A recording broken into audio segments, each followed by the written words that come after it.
Nakausap ko na po sila, tita. Dok. Kamusta po? Kamusta po?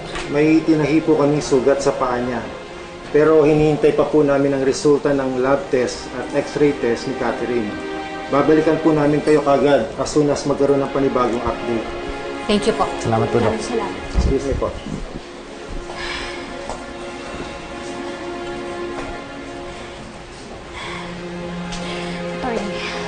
Attorney, kasalanan ko po to eh. Dapat hindi ko na po binanggit kay Maya kung nasaan po ako. Hindi sana nangyari ito. Isabel, huwag mong sasihin yung sarili mo. Lahat ng nangyari, aksidente to. Tama si Jonas, hindi mo yan kasalanan, okay? But we are running out of time. Pagdating na si Mrs. Matilda at si Scarlett, we have to go, please. Okay, magkakagulo lang tayo. Attorney, pero kailangan po ako ni Maya. Kailangan po ako ng anak ko.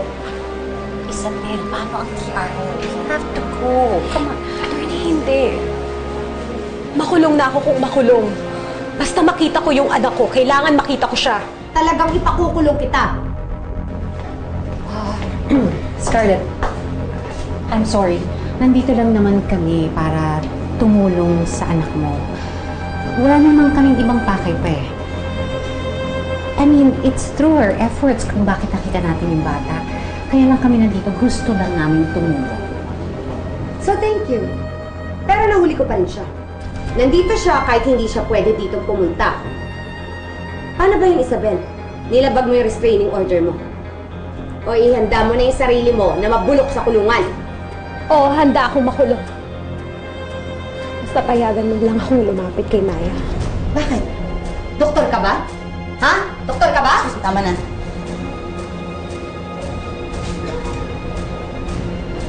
Mami.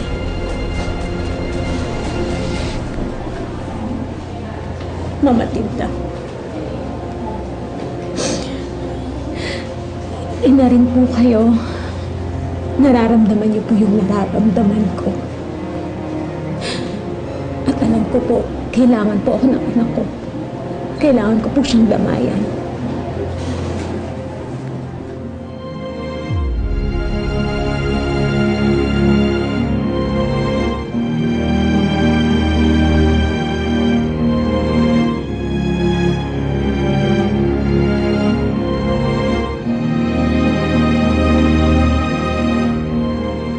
Tumayo ka dyan.